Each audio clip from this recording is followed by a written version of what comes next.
Good morning and welcome to the 5th annual Student Council presenting Unity Summit here at Amityville Memorial High School.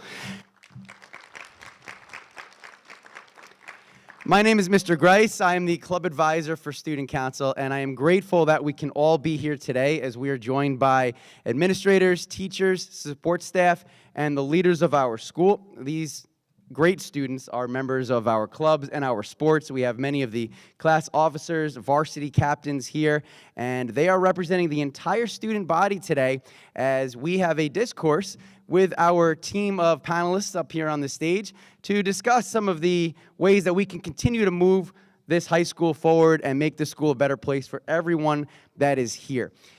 I just want to start out by saying that for everyone that is here, this is not where it ends. This is an opening conversation where we can share ideas in a respectful manner, and hopefully we can build upon these conversations beyond today so that we can bring some of the changes that both the panel and the student body would like to see enacted within their school. We are excited to get started. We will have students come up and address the panel. Anyone on the panel at any point in time, feel free to respond to the questions, suggestions that the students may have, and feel free to also go back and forth in a dialogue instead of just coming up here and asking a question and sitting back down again. We are excited to get started, and again, thank you so much for everyone tuning in on the live stream on the Amityville Broadcasting Network, as well as everyone taking the time out of their day to be with us this morning. At this point in time, I would like to introduce our principal, Miss Mary Stevens. Good morning, everyone. Thank you so much for inviting us. I speak on behalf of the panel that we're honored to be up here, and we're very interested in the questions that you have for us and eager to answer them. I also wanted to speak to the students who are watching on live stream or a recorded version and let them know that we appreciate all of the questions that are coming forward. And to echo what Mr. Grice said, this is just the beginning, or maybe the middle, because I hope you know that our doors are always open and we invite you to come and ask us questions at any time. We're always happy to see you. So without further ado, we're ready for your questions.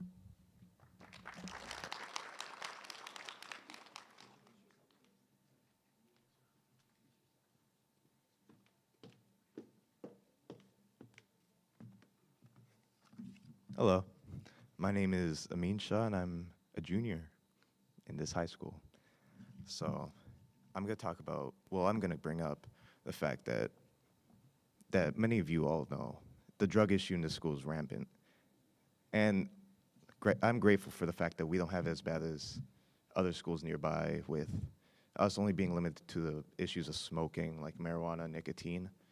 Other schools can't say the same thing, which I'm really grateful for personally. I feel like that's something that should be applauded for in the school district. That's something that's been done really well in the school district to avoid the further increase of the intensity of the drugs being used. Obviously, there's a lot more district factors that go beyond the teachers and the staff and even the administrators, but I feel like that's something that should be worth noted for before, getting into the negatives. I feel like that's a positive. I also feel like the drug problem in the school, obviously there's going to be drug problems in most schools. It's a cross-generational thing across multiple decades. But I feel like walking into the school and across multiple different areas in the school, smelling the strong sense of, smoke, marijuana, nicotine, in bathrooms, hallways, staircases, and seeing all types of faculty walk through it as, I don't want to say like it's nothing important, but that's what I feel like when I see just this casual occurrence on a weekly basis since the beginning of the school year. And I feel like, I don't know, this is an ingrown discipline issue that goes beyond drugs, beyond students. It's something that both is accounted for the lack of respect from the students, as well as lack of reinforcement from a lot of these school principals that, not like principals, but like the principals of the school that are not enforced as well as they could be, which I think creates this aura of lack of respect to these people that are supposed to be enforcing these rules that are ever changing with each year, every few months. A lot of these kinds of issues arise, and I feel like I wasn't supposed to go up first, I was kind of going to bounce off the ideas of my other students, but I feel like this is a great place to start the discussion because this could lead to the issues of school fights.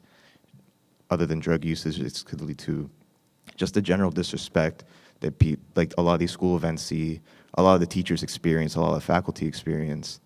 And I feel like the lack of kind of bouncing back for that, kind of cushioning that through positive support programs that could be offered to students like rehab for a lot of these issues. I don't see that really available to a lot of these students. I feel like they're just left to the dust to kind of not face these issues on their own, but they're just kind of swept to the side as delinquents, and they're not really seen as someone that could be helped. That's how I see it.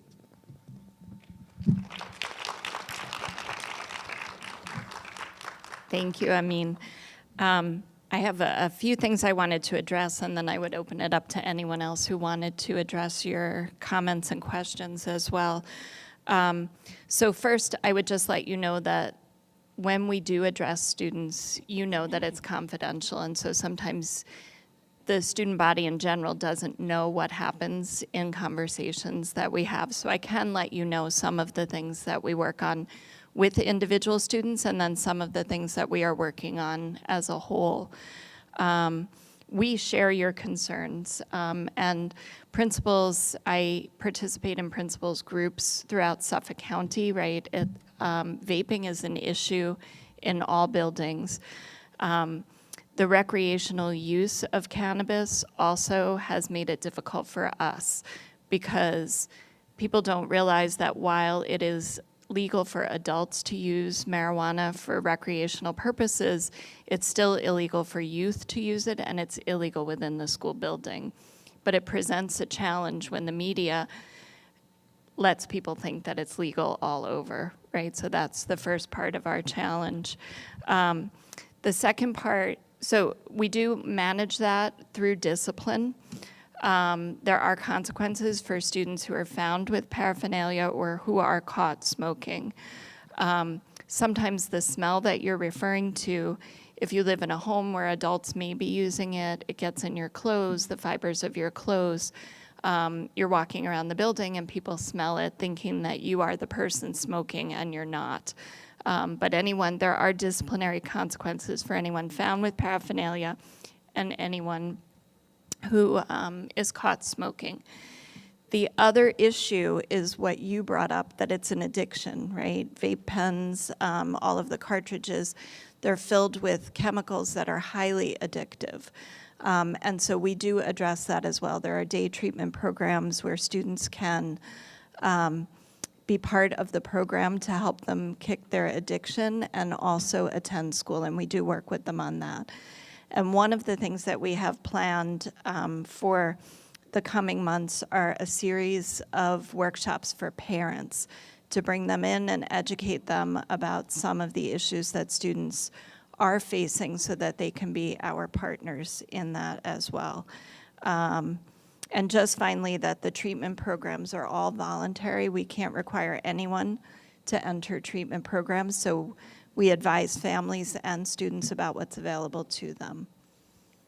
Did any other panel member want to add anything?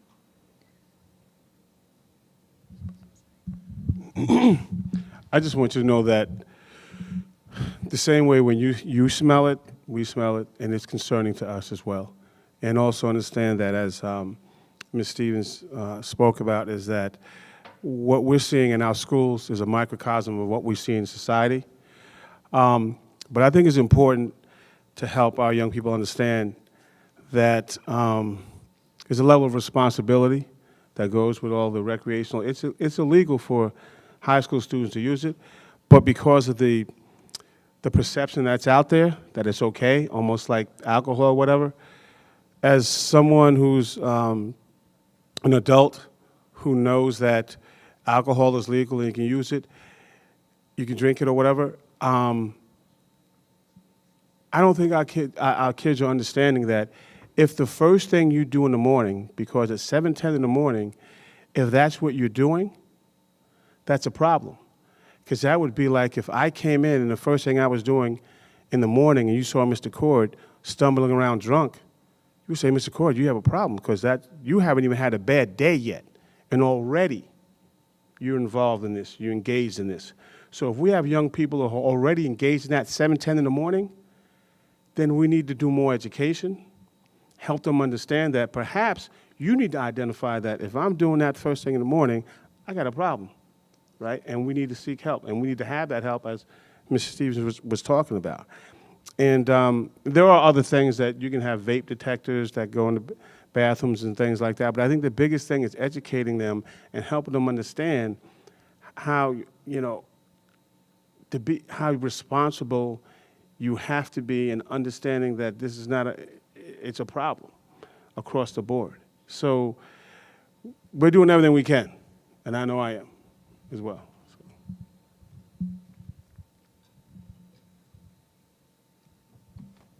Thank you, Amin.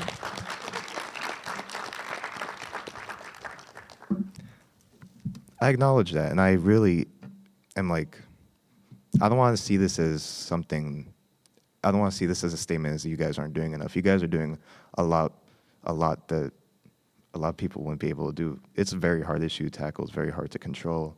And I feel like you said, education is a really big part of it. I feel like the faster these kids become educated on the adverse impacts of drugs, marijuana, especially in this school, and because the image around marijuana as legal now especially is worse than before in terms of how frequently it's being used. I feel like, speaking from my experience, and this is probably something you guys will expand upon as the years come, the education, I feel like, on these issues isn't as there as it could be. It's not as emphasized within the curriculum that I experienced as a student. I feel like the adverse impacts, the effects of marijuana, how addictions can start, the fact that you could be addicted to marijuana, that's something a lot of people disregard in the sense of using it, and they brush it off and they continue to do so, and they don't treat it as a big issue, which is something I feel like is not just like the health department, because they teach their course. They teach the course like it's asked of them, but there's just not much of a serious focus on the actual issue itself. It's not a target. It doesn't seem like a main target. It seems like a side, like an optional kind of thing. Obviously, I think most students require health in their curriculum, don't they? They require health. But in the health class, I don't really recall learning much about these real issues that could be put to use outside of an educational standard. And that's just something I feel like should be noted.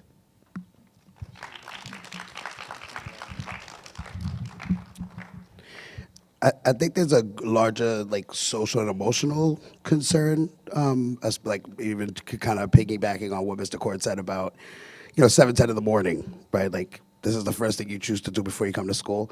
I don't think anybody chooses to do that without an underlying reason. So I think while I believe that drugs are something that needs to be addressed wholly, I think more importantly we need to figure out why kids are doing it. And I think the social emotional concern is the thing that we need to concentrate on.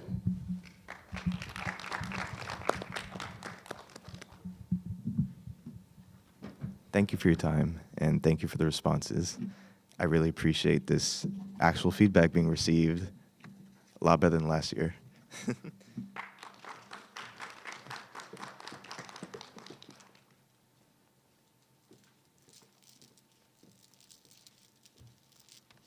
Hello, I'm Darica Leggett. I'm in 11th grade. This is kind of tall. Okay, so I came up here to address the problem with sports, supporting other sports, and the people in the school supporting other sports. I feel like most of the people in the school and staff members really only care about football, basketball, and volleyball, like the sports that most people play. But sports like track, they're great, but they don't get any recognition for that. Sports like cheerleading, as a person who is a part of the cheerleading team, we also don't get any recognition for that either. Like, in our competitions, because I could speak for us, we do pretty good, but not a lot of people care about that. and it's not recognized within the school. Also, it's like, yeah, it's like people don't really care about these other sports. Like, the football teams, they have, like, a lot of merch. People are like, oh, are you going to the basketball games? Are you going to the football games? All that stuff. But what about the track meets? Is anybody going to the track meets? I feel like we should do a better job at promoting other sports and not only the main sports in the school.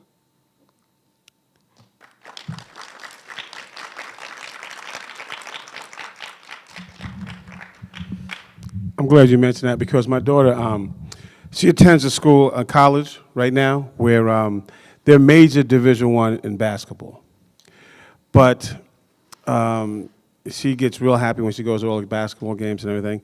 But she's able to go because they have a point system. So every team that has a game, if you go and attend and you sign up or whatever and you get on the list, you get points.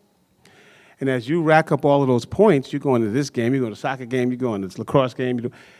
And what happens is now you get prime seats at different games. Now, if we could find an incentive for you get points for going to all those different athletic events, and it's somehow translated into some type of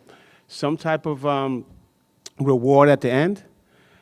And then in doing so, she has found that she starts going to all these other sports, and she actually likes going to these other sports. So now she does it, and she's constantly going to everyone's games and supporting. And it's about also a culture of school spirit and morale.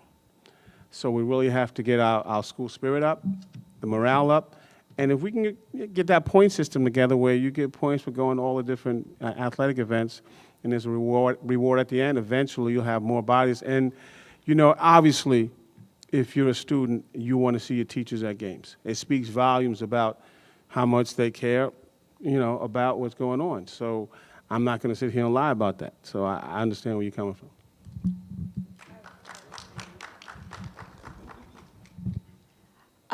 As a teacher, I teach music, and I think this would also be great to add within our department. We have multiple concerts and events that I think this should also be added to.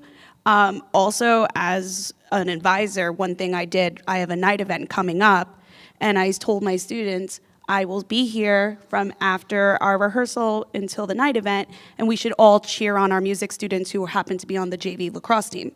So I think just also as teachers, we can also, like, if we're already going to be staying after, why don't we bring our club to and support all the sports as well? Like if they see a music teacher at a sporting event and vice versa, it can help bring the morale there too.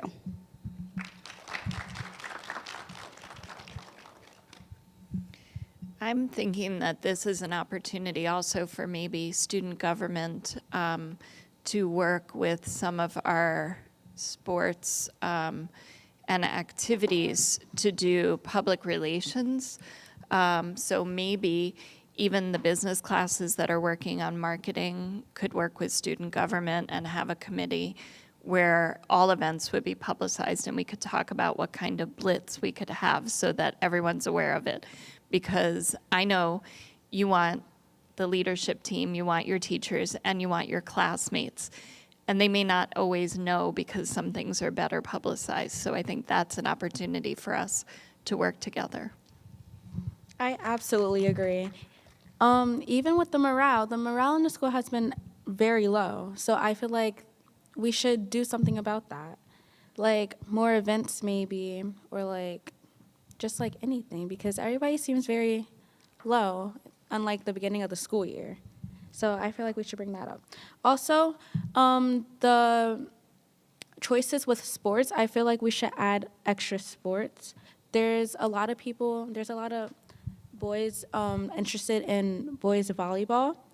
So boys volleyball is one, maybe a boys lacrosse team, a majorette team, or like a dance team or a step team. I've heard around the school that there's a lot of people that are interested in it, but they don't really know who to talk to. So I'm here pushing for that. So Mr. Farkas is the district director for health, phys ed, and athletics. He would be the person with whom you could speak, but I'm taking notes for him as well. So I'll be sure to share that with him. His office, we're fortunate, is right here in this building. So if you don't know where the athletic office is or where to find him, just come see us and we'll point you in the right direction. And I promise to share my notes with him as well. Okay, thank you.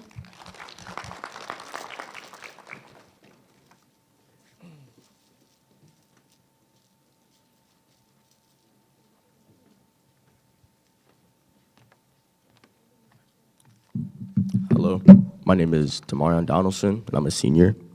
Primarily, I'm just speaking on a piggyback of what Darica sort of said about sports, and in turn with more funding for sporting events as well. So let's say in track in particular, or football or soccer, or different sports that they are available in the school. As we progress into the season, I would hope to see different things that we can go to, different invitationals, different meets, different sporting events out of states, different events for football, 7-on-7s that occur in other states and other places. And I would just mainly try and portray that I don't know if it's a funding issue or if it is a main issue with the school cannot really be tied into the event as a whole. And I just want to hear you guys' thoughts on that.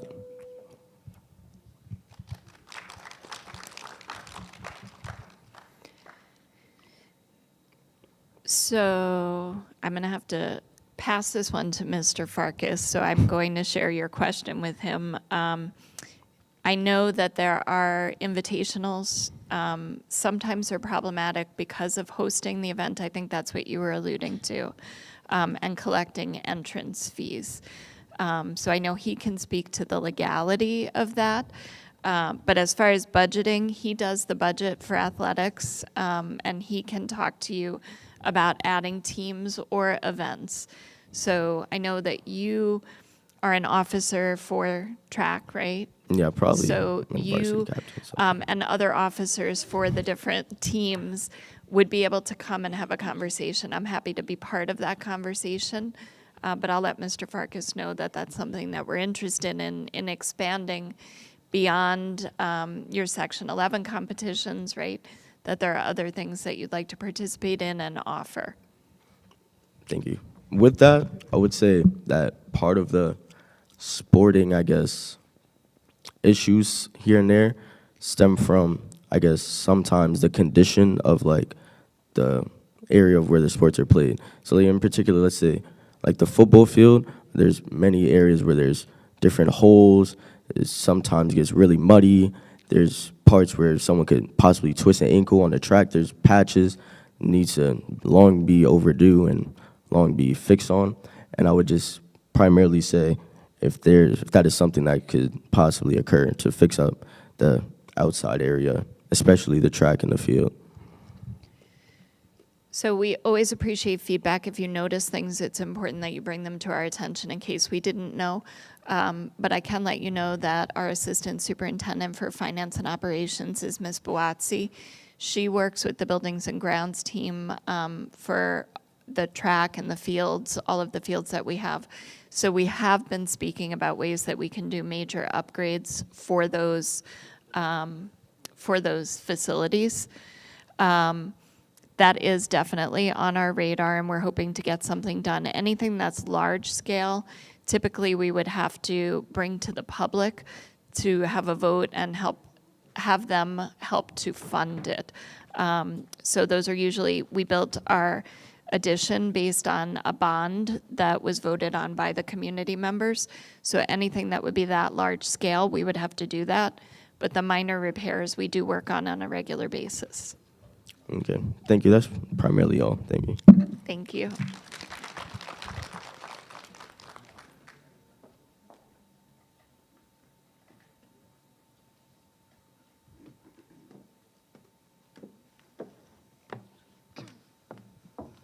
Good morning. My name is Daniela Henriquez. Sorry. I'm a senior here at Amityville Memorial High School. So today I wanted to talk about something that has been recently very important in just our world as a whole, which is just the topic of climate change. So that's a big issue just in general, and I just wanted it to bring it down to a smaller scale here at our school because, change can start with us, and I think that, it can start in each one of our students and each one of our faculty's home, but it's also important to see that here at our school. So my question is, what steps are being taken to, tackle climate change? Like, what are we doing to reduce, reuse, recycle? What are we doing to conserve energy and minimize pollution?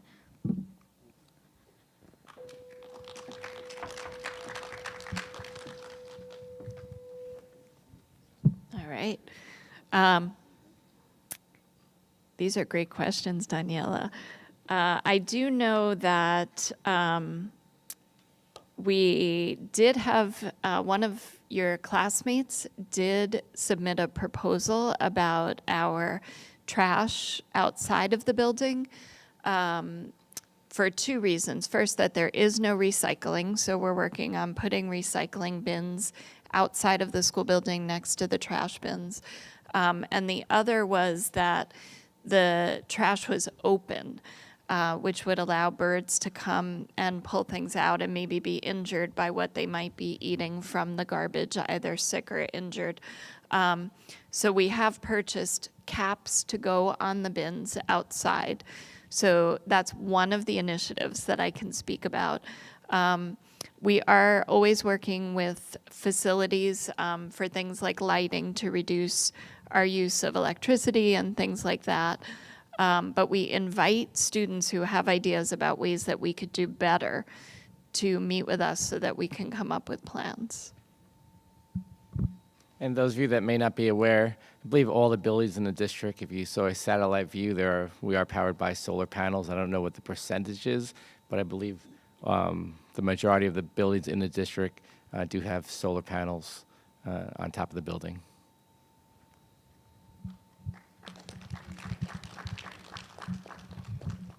I really respect and I appreciate the initiatives that are being taken to, start this, but I think that this should be just the beginning to a larger movement because, as a school, we naturally use a lot of paper. We naturally have, this is a big building. We use a lot of lighting. Like you said, Dr. Cardone, yes, we are powered by, solar panels, but how much of that? What are we doing to minimize our greenhouse gases and things like that? Like I said, as schools, we use a lot of paper, and I think it would be really amazing if we could just start recycling some of that paper. Because I know that myself, as a student, I use paper, and sometimes it just gets thrown away. Yes, I will write down notes and et cetera, but ultimately, at the end of the day, it just goes into the trash. It goes into, nothing. It's waste. And I think we need to minimize just our waste as a whole. And that goes, yes, with our energy and things like that, but it also goes to our food waste and things like that. Because I know a lot of students will just get one thing from the cafeteria and throw the rest of the plate away. And, there are families that need that food or need that support. And I know that's something that one of my other peers will talk about is that helping the district and things like that. So if we could just make more initiatives, make more just more of an effort to have our climate first because it's not an issue that's brought up very often. I think that we need to make it a bigger and broader conversation.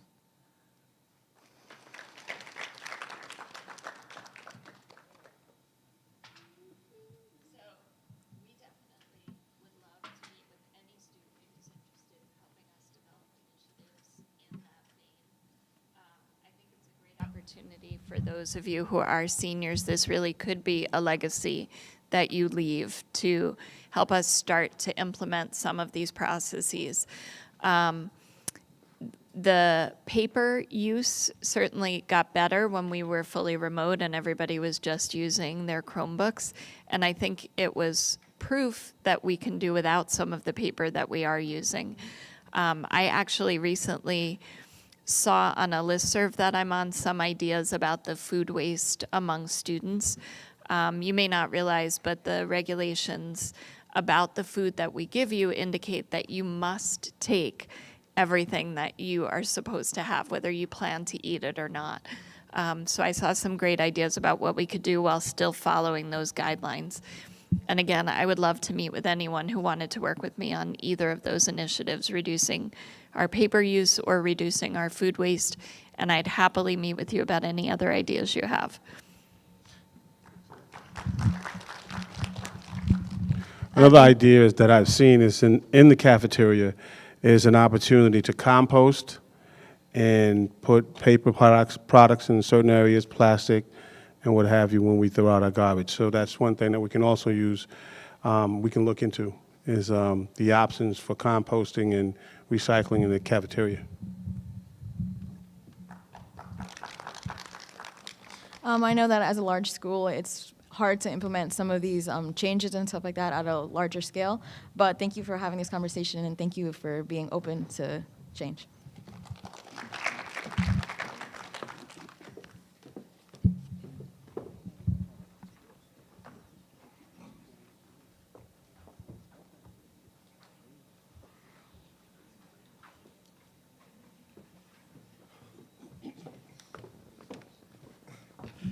Hey everybody, I think y'all all know me. My name is Donis Lyons. I do the morning announcements. I'm in 10. My name is Michaela Warwick, and I am a senior. It's too high. Okay, my name is Zoe Davis, and I'm a senior. Oh, I'm going first? Yes. Okay, so I have a lot of issues, like, y'all, yeah. So, but one of my main concerns is, like, security. So basically, I'm not trying to call anybody out, but somebody in here told me that they've seen, like, they opened a door on accident, the alarm went off, a security guard said that they've heard it, but they didn't do anything to fix it, which is a huge safety concern because you never know. That could have been a possible threat to the school. That could have been somebody coming in here. Also, a teacher also told me that there was a Uber driver walking around the school, like inside of the school, and he was looking for somebody to give them their food. And I feel like that's a problem because we have all these security guards. There's security guards that are all around the building. Why is it that somebody could get into the school building so easily? Yeah, people are opening doors, but I've seen security guards in different areas around the school.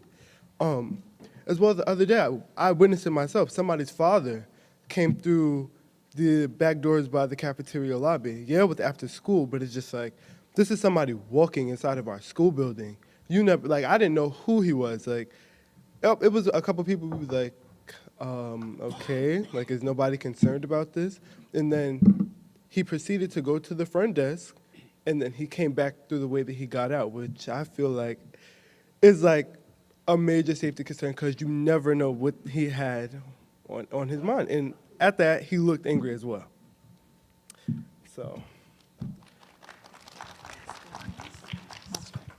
okay, that's just a start. So I'm going to address some of the things that you said. I think I understood you. Someone opened the door by accident, the alarm rang, the student did not leave? No, they didn't. Okay, so one of the things, we have cameras all over that people are watching from different locations. So it doesn't mean that we didn't notice or didn't respond appropriately. So if the alarm rang and someone looked at that camera and saw that no one left, they would recognize that it was accidental. The other issues that you brought up are really important that people need to be aware of, right? Our security guards, our staff members, and you as students. We never, ever want you to confront someone that you see in the building who you think doesn't belong, but we do want you to report it to someone. So I think you've heard the slogan about if you see something, say something. Yes. But do it in the moment. So if you see someone who doesn't belong in the building walking around, or someone who came into the building, it's critical that you let an adult know as soon as possible so that we can respond. Your safety is our number one concern. I want all of you to graduate. I want all of you to be successful. But more than anything, I need for you to be safe.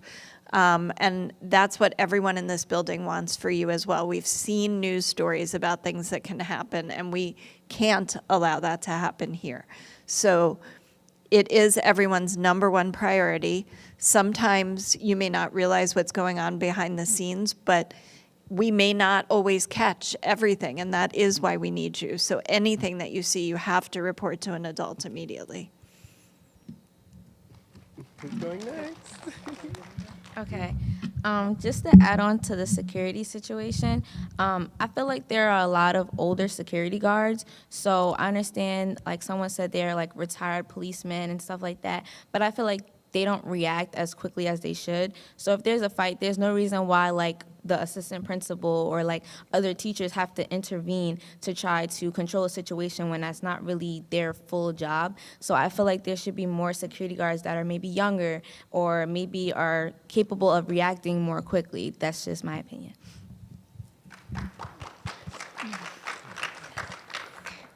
So you know we would never discriminate based on age, right? So our security guards are there to support us, but it is the job of the leadership team to respond when there's an altercation. But I understand what you're saying, and we strategically use people whose skills fit in particular areas. So whatever skills we identify for our support staff, we use them in those ways.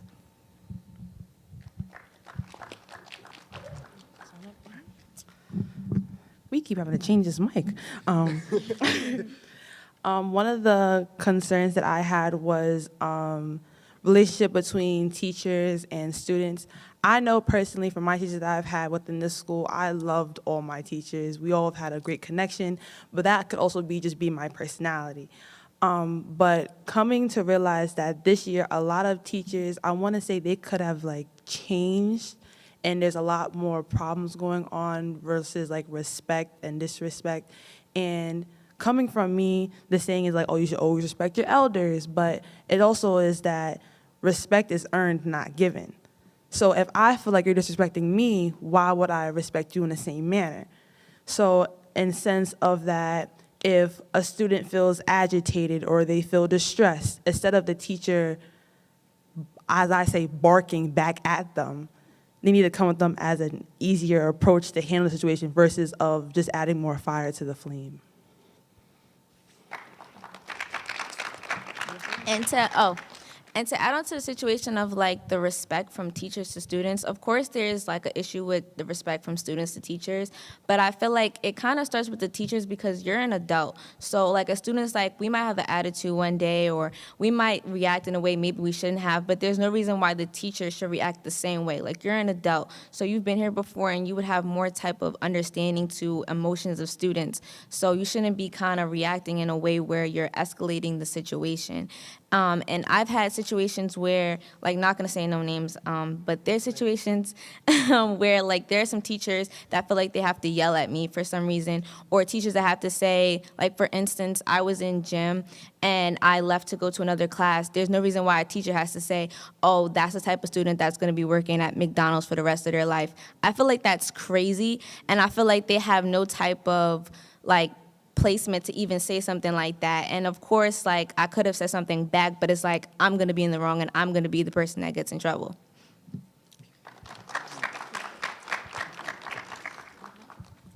Y'all gonna go first?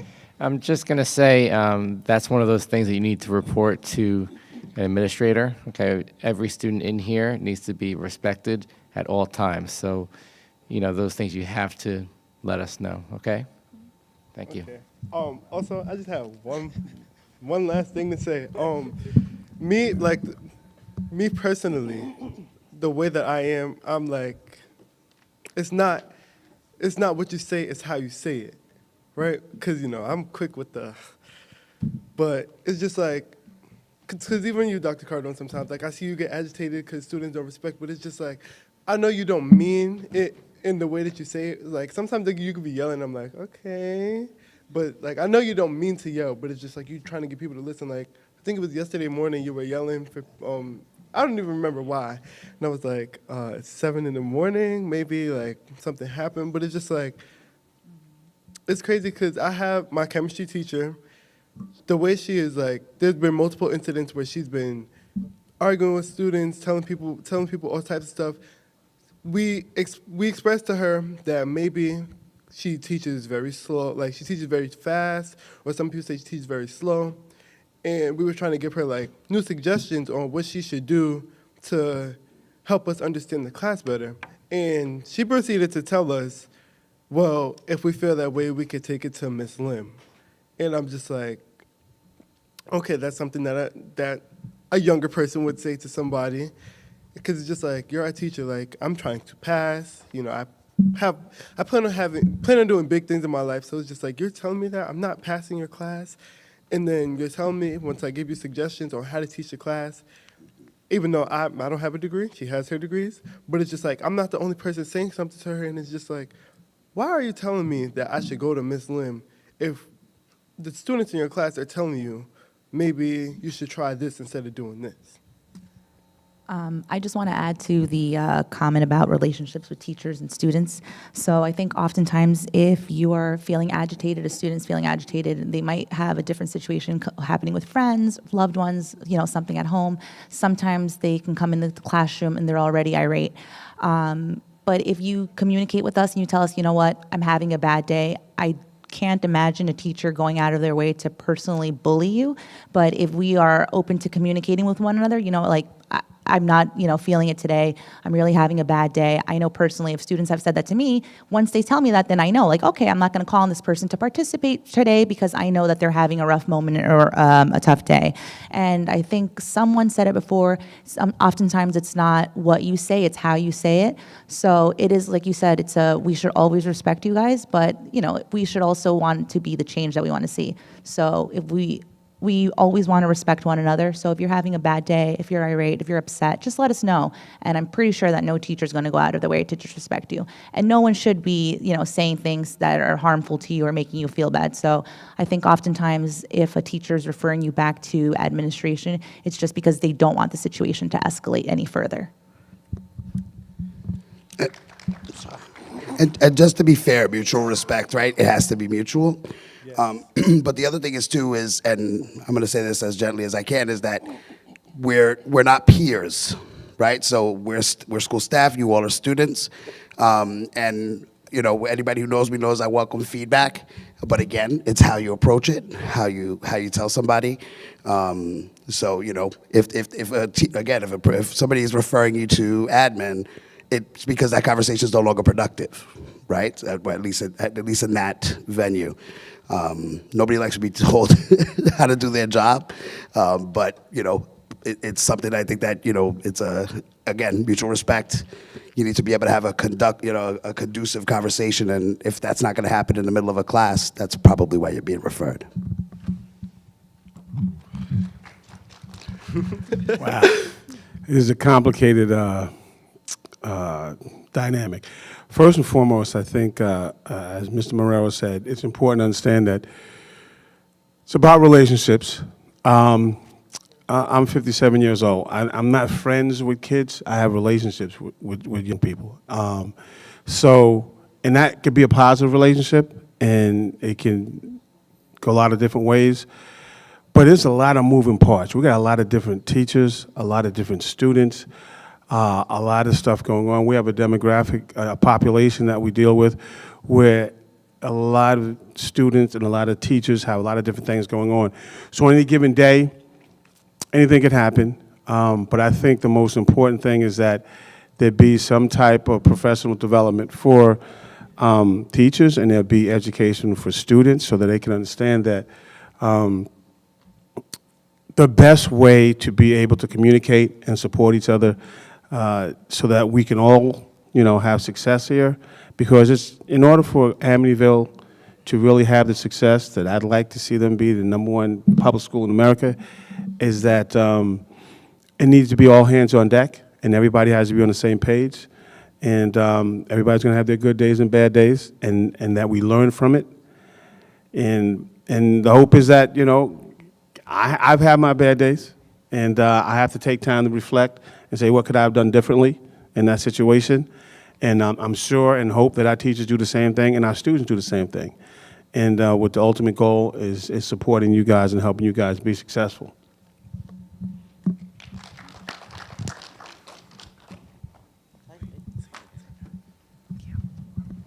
All right, I got some fragmented thoughts, so I'm going to try my best to link this together. I've just been thinking of what you guys have been saying. And I do feel like a lot of our issues are manifestations of kind of a lack of community. You know, a sense of us all feeling like we belong here and we want to be here. You know, faculty and students, everybody, and feeling that we're all kind of on the same team. You know, me personally, I always felt respect should be given and not earned. The opposite. I feel like you should give respect to everybody, and this goes for everyone on the planet. It can be lost, you know, and then have to be re-earned after that if it is lost, but I feel like deference should be something that's offered to everybody, regardless of who they are. And I think maybe a lot of the breakage in that comes from not really feeling connected to one another and not really knowing one another.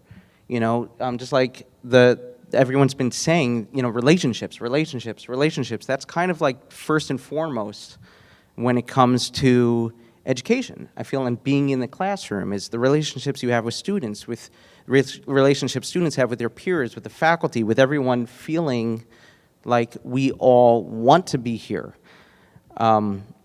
So I feel like the more we can do to maybe build those bridges, repair those bridges, make more bridges, and build that sense of community, maybe that would intrinsically make that mutual respect more prevalent in our school.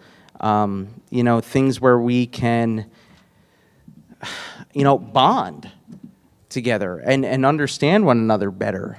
And so like when a student, you know, like I know me personally, like when I'm going through the halls, you know, and I see a student I know, and I don't know, I say, hey, you got a class now? Like, all right, yeah, I'm going, you know. But if it's a student I don't know, they might not even look at me when I say something, you know. And so I think the better we know one another, the better we'll respond to one another and care about one another. And I think that's a great goal to build. How do we do that? I'm open to ideas, you know, I'm all about it. Maybe, you know, more events, maybe, like I really loved your idea about that point system with the athletics. I think it was great. If we could, like, I don't know, and I'm just thinking out loud here, like develop like an app or something where students have like a barcode that gets scanned whenever they come to like a sporting event or a concert or the musical, or attendance benchmarks they could get points for, or if they get like their food and they have the plethora of food that they have to take but don't necessarily want to eat, that they could donate that back and get like points on the app that way. That would be cool. And then I don't know what kind of reward we could do. Maybe a field trip to 7-Eleven, that'd be fun. I'll take that duty. You know, but like thinking of things of what people care about and making this a place that we can all want to be at and celebrate being at, and connecting with one another, I think can only have good manifestations. Piggybacking on what was just said, maybe I know one of the events in the school that everyone looks forward to is, what was it, that awareness weekend? Maybe we can bring some of those aspects during the school day with grade level assembly icebreakers, with teachers and students together during the day so that everyone is fully involved, and that can, because one of my favorite days of the year is the Monday after awareness weekend. Everybody who goes to that event wears that shirt with pride. They have their yarns. Everyone is smiling and hugging each other. And I just think if we have more events like that during the day, it will promote more of a positive environment for everyone in the school.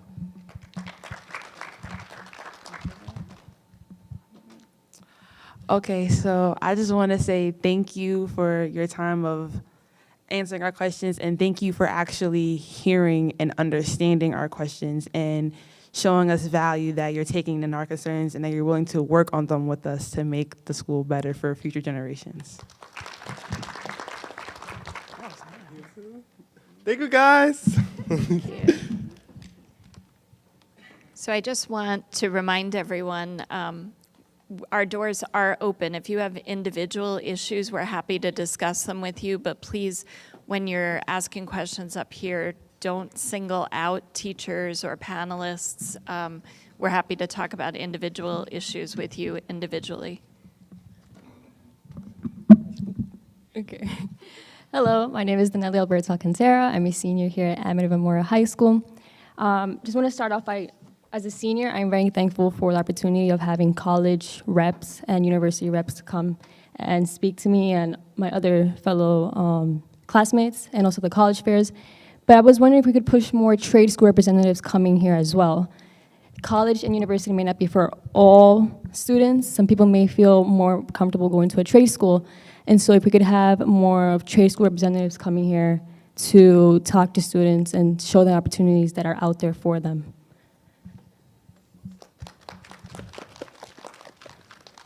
So I'm very excited to report to you that Dr. Thomas has been working on that very thing. I don't have the date with me right now, but I will get it to you. She already has a planned fair that will include trade schools, but also some of the local unions that support trade workers. So that is in the works and will be happening in the coming weeks. It's already on the calendar, so I will get you the date. Great idea. Thank you. Something else that I would like to add on to that, career exploration. I feel like we should have more career exploration, because if we're here to expand and know more, to go out in the real world, we should have more career exploration. For example, in the field of medicine, I could put myself as an example. I wanted to be in the field of medicine, but I knew more like doctor, nursing, and the field of medicine is so wide that I didn't know much until I had to investigate by myself. So we have spoken as far as course offerings.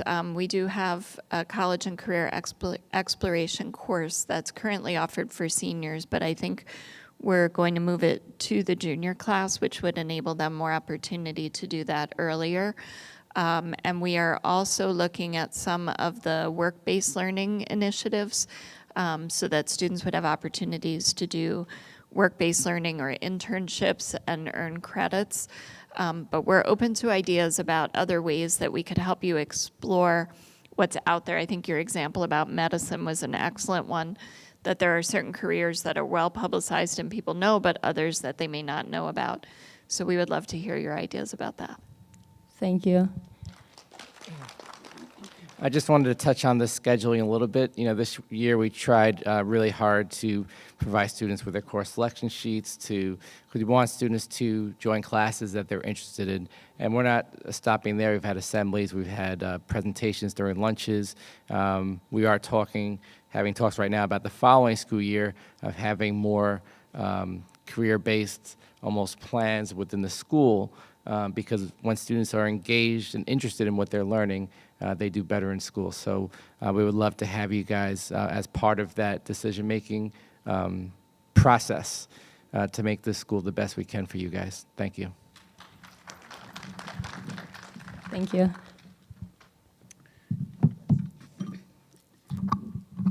Hi, my name is Stacy Pereira. I'm currently a senior in the Amityville Memorial High School, as you guys may know.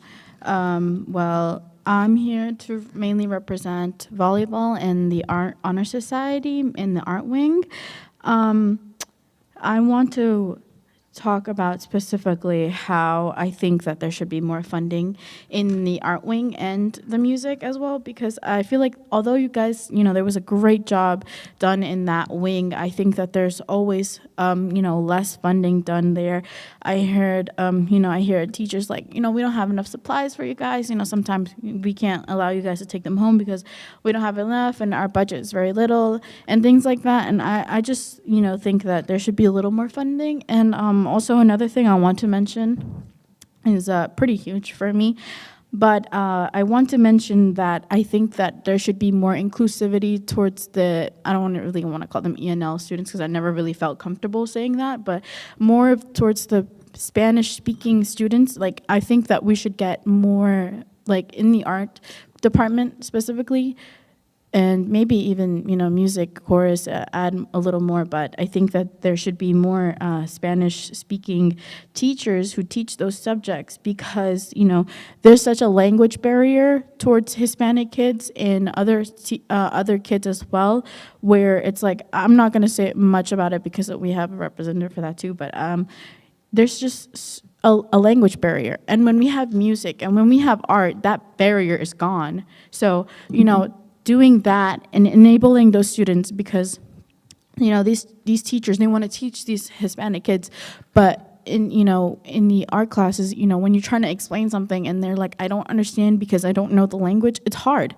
It's hard. So they do their own thing, even if they struggle, even if they, they do struggle with whatever project that they're working on. I think that, we should involve more of Hispanic speaking teachers in the art wing, and involve more Spanish speaking students with that, because also there's so many extracurricular activities that they can do, but they don't know, because they don't know their opportunities. And, even so, they're scared, because, speaking as a Hispanic who came from another country, as a person, as a Latina, it's always been scary opening up to new opportunities and be like, oh my God, I can actually be the vice president of a club, of an honor society. And it's beautiful to allow those kids to learn that, they can do the same, and they can be included while including new teachers, as well as new budgeting for them and things like that. So.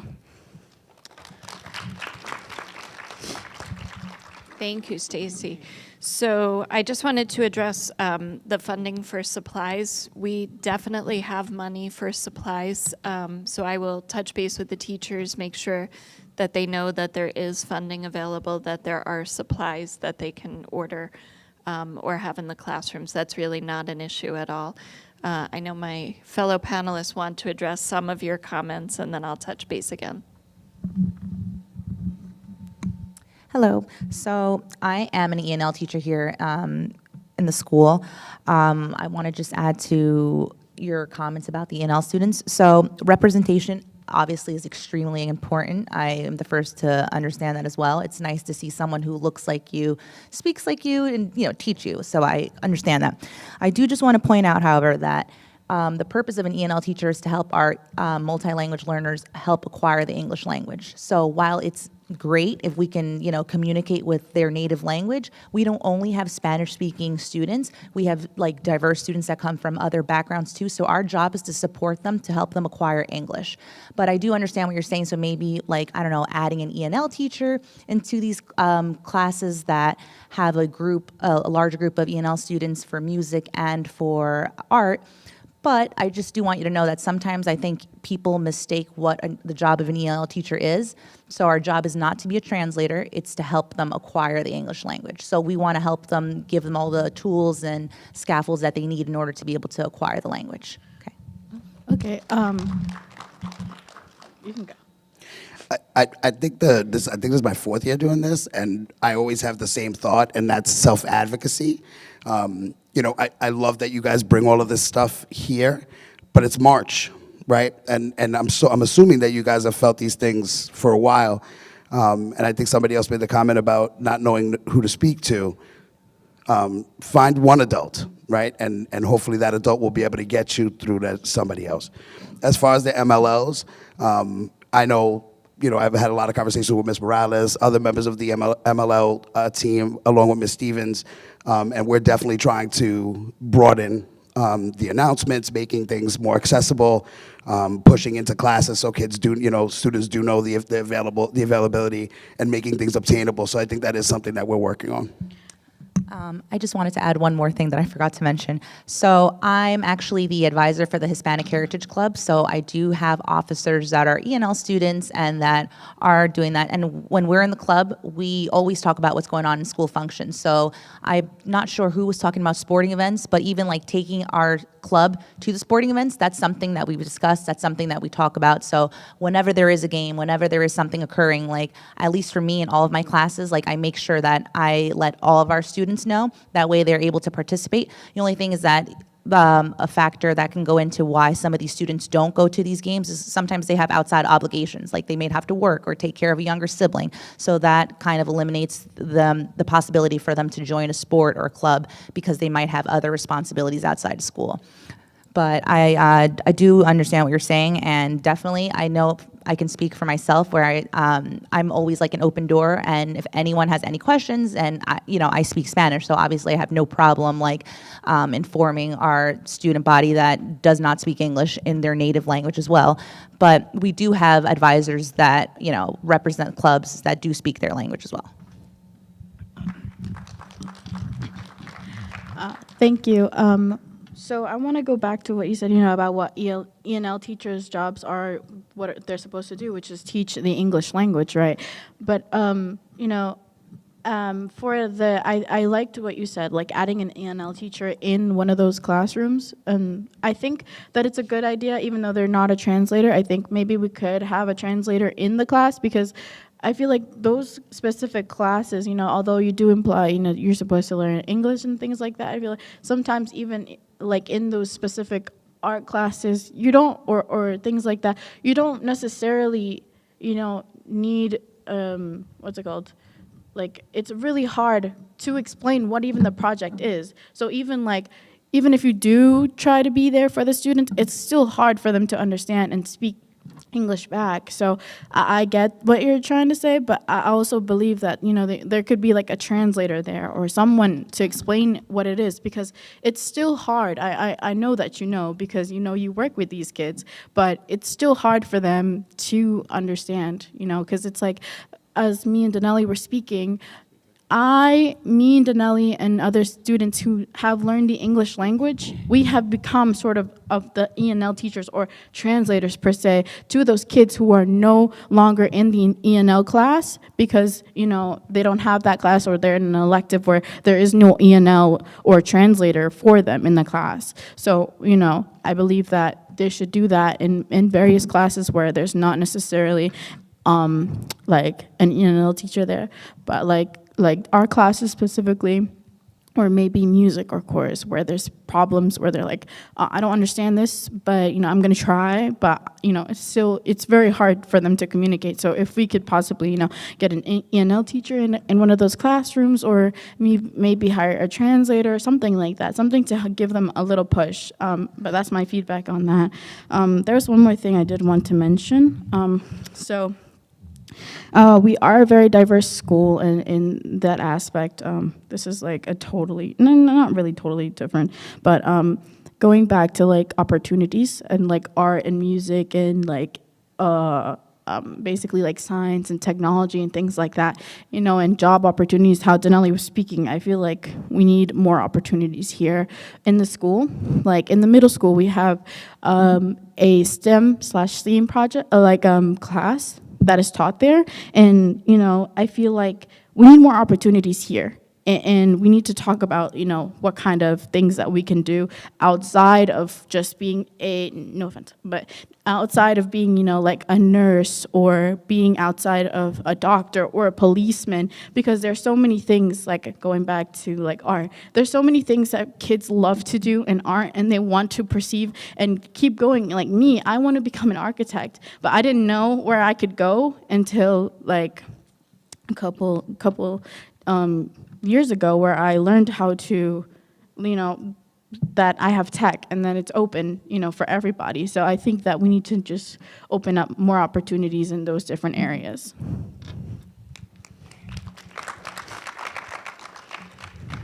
Just to come back to what you were talking about earlier, given the population that we have here at Amityville, I truly understand the importance of having more teachers in the classrooms that look like, that mirror the population of the students that we have here. And I can understand where Ms. Morales is coming from in terms of acquiring the English language, but we also have some a significant number of Latino students who just got here, and if they're in that classroom, they're not going to be able to receive the education the way we'd like to. So if we did have someone in the classroom who could speak that language, and whether it's art, music, whatever it is, that would be helpful. So, and we need to see more students in the classroom that mirror our students. So, so I understand where you're coming from, and hopefully we'll see that start to happen.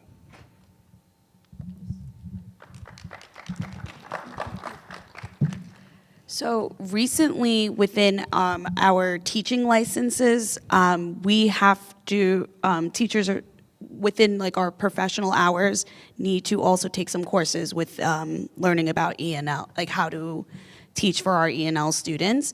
And maybe one of the things that we can do is specifically in art and music is have visual aids there within each project or event that is something that they can see. And if it's posted on our walls, it's like a visual aid to help too, if we don't have a teacher right away.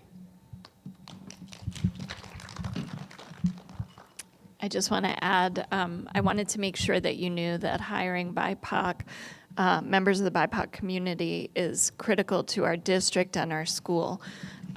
So there are initiatives in place. Dr. Waite and I are actually going this weekend to a job fair to interview candidates. But one of the biggest initiatives that we have is supporting what we call the Grow Your Own program. So students who live in the community, have attended school in the community, and are interested in pursuing the field of education, we're looking at ways that we can support them so that they can return and teach within the district. So there is the Future Teachers Club that Ms. Roberts is the advisor for through the Junior Achievement Program in partnership with Future Teachers. There are opportunities for students to work with our elementary school students and pursue careers in education. We have made it our priority. We are always looking for members of our staff to represent the student body. Thank you so much for your time and for listening to us. Thank you.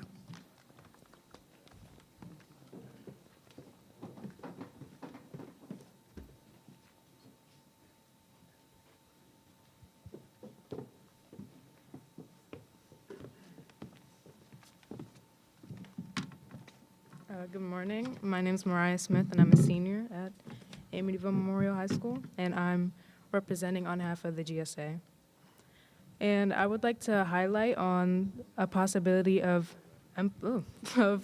having more gender-neutral bathrooms throughout the school, because the only gender-neutral bathroom that is present in the school is the one in the nurse's office, and I feel that that one is heavily in use by students who aren't very educated on the matter of why we have these bathrooms or their uses for it. And I feel like we should almost have like a conference advocating towards educating students and even staff about these issues and the matters of the students who are identifying like non-binary identifying and transgender, because that's very, very present within schools. So I feel as if being in a very diverse school, we should have those I don't want to say opportunities, but more so those resources towards students. And I'm sorry, we should during these conferences, we should definitely promote like the importance of pronouns of students and non-binary students and the names of transgender students. So I feel like we should have these to spread awareness, and I'm sorry, I'm nervous, but we should spread awareness towards students and staff, because I feel there's almost like a disconnect in some sort towards these matters, and it would be an importance to represent it throughout the school. And like you said before, you can't force them to go, but I feel like it would be a positive opportunity to push towards, so we could have more understanding within our communities.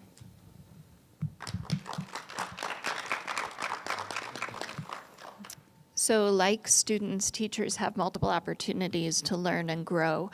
Among them are our faculty meetings. We meet once a month as a team.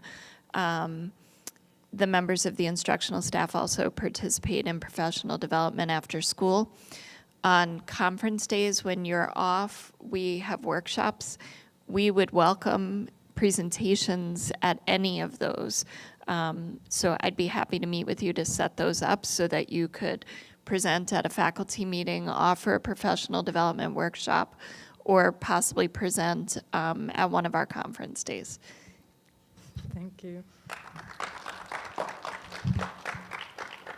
Maybe a suggestion could be from the beginning of the year when we have our first day of school assemblies, we can also bring this up to the student body as well so that everybody is on the same page. One thing that I do in my classroom, like just first day of school, name, pronoun, and everyone is introducing in there. If every teacher does it from the first day of school as well, and then we bring it in the assembly, it's all around the school, then it will just come more, it just comes, you know, everyone is fully aware from the start.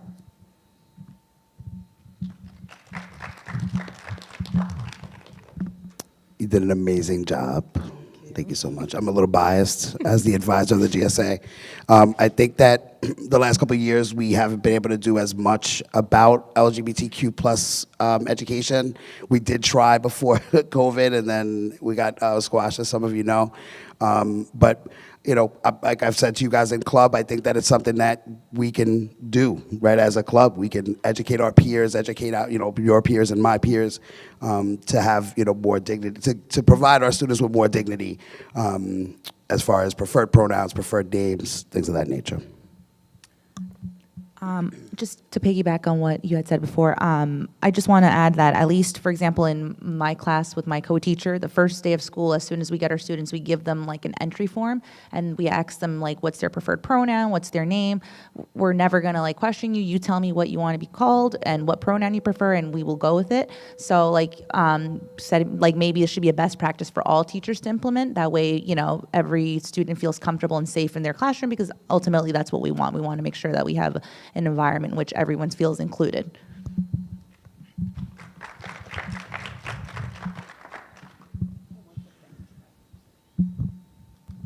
Also, if so happened a student hasn't said anything, always let your teachers know if it happens mid-year.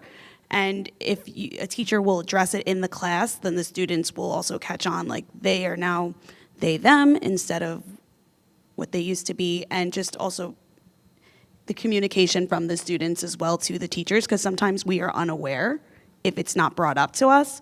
So just open communication, that seems to be one of the theme topics throughout today. So just keep the communication open as well, and we are always here to support. I also made note of your question about the gender-neutral bathrooms. So that's something we can explore as a building leadership team with our facilities department. And again, I always welcome your ideas if you have ideas to make it happen. Thank you. And just to put I wanted to talk about the gender-neutral bathroom too, is that having to go into the nurse also puts an unfair spotlight on NB and trans kids. Obviously, I have a particular sensitivity to this issue, but you know, I think that it's important to be able to, again, speaking about dignity for students, I think that it's, you know, something that we need to be able to provide for them. So it's something that we've been advocating for since I've been here, and hopefully we'll be able to see that happen soon.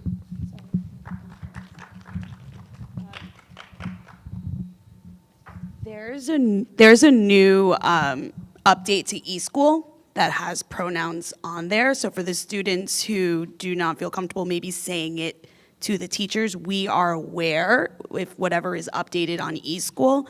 So maybe there's a way for those students when they're signing up to classes with their guidance counselors to update their counselors on their pronouns so that we are also aware that way.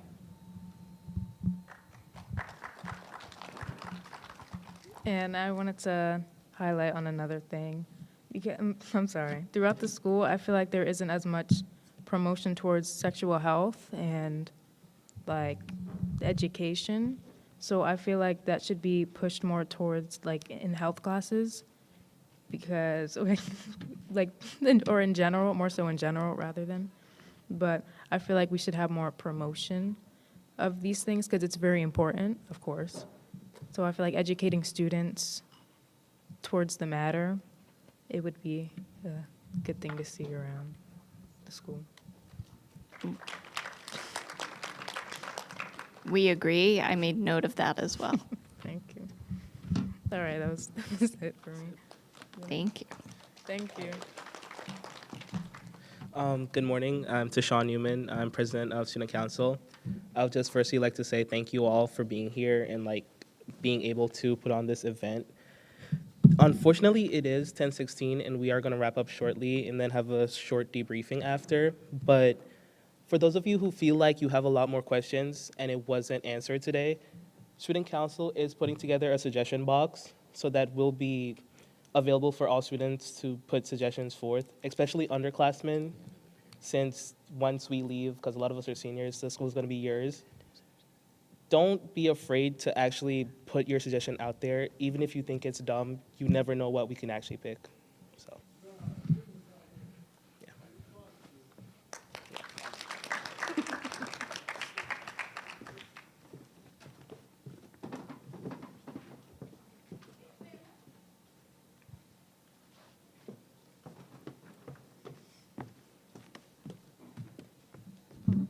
Hi, my name is Kristen Freza. I'm the vice president of the junior class. I would like to discuss today about if you guys are doing anything to help families who are financially unstable, or for instance families who are bigger than others. Because I could use myself as an example. My mom has 7 kids, including me, and I know for some students it's hard to attend school due to the reason that they have to work hard for their families. And I'm thankful that my parents don't want to force me to go work because they are very thoughtful when it comes to my education. And I would like to know, because I know that Key Club, for instance, right, and some organizations, they try their best to do food drives and clothing, right, to help those families, but I don't know if their school is doing anything, because I know for sure my mom hasn't gotten anything from the school, just from those organizations, and I feel like it would be nice if the school would lend a helping hand to those families. And I would like, another discussion I would like to talk about is, it's very difficult I know you can't change the mindset of a teacher, but I know that there are some teachers who aren't as attentive as others, such as their situation at home. Some wouldn't attend school due to the reason that they have to take care of a younger sibling, or they have to be the parent in the household due to their parents working 5 jobs a week. And I don't know if you could change that, help enforce teachers to know that there are students who are struggling, and it's not that they want to cut class or they want to miss school. It's just other responsibilities at home. Yeah.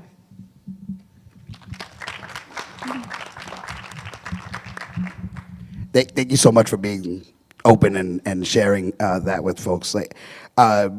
To answer your question in short, yes, we do provide things for families in the community. We also have to be made aware of them, though. So a lot of times if someone will come to me, whether it's a teacher or a nurse, one of the administrators, and let me know that somebody in the community is in need, then we'll try to see what we can do to rally, whether it's we have gift cards, Ms. Morales has personally brought in stuff, Ms. Stevens has brought in clothing for people.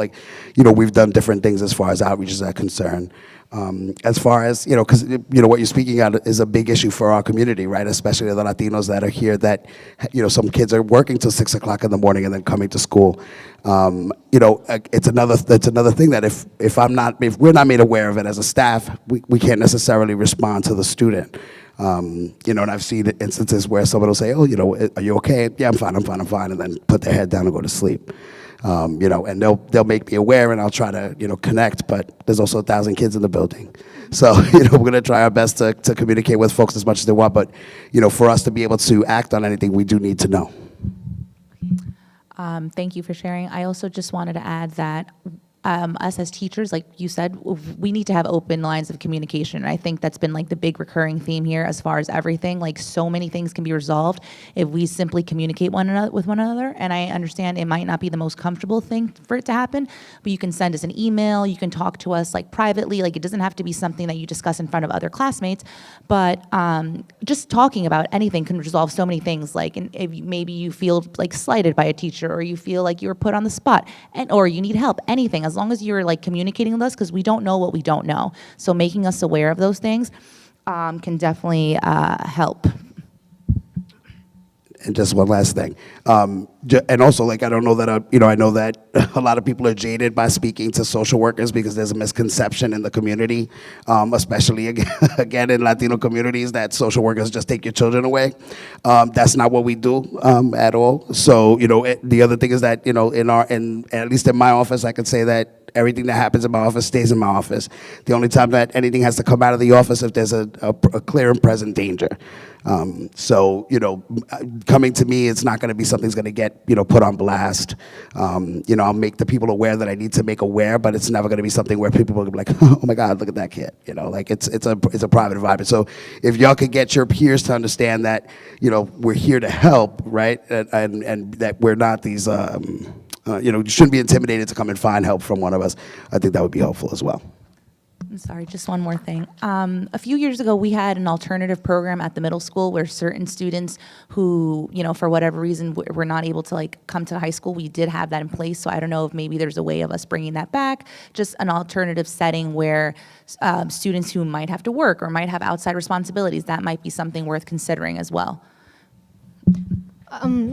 Another thing, I feel as though what Adonis has said, based on certain teachers, there are certain teachers that when you do talk to them about your situation at home, I don't know if it's just themselves or how they are, but sometimes they don't really care.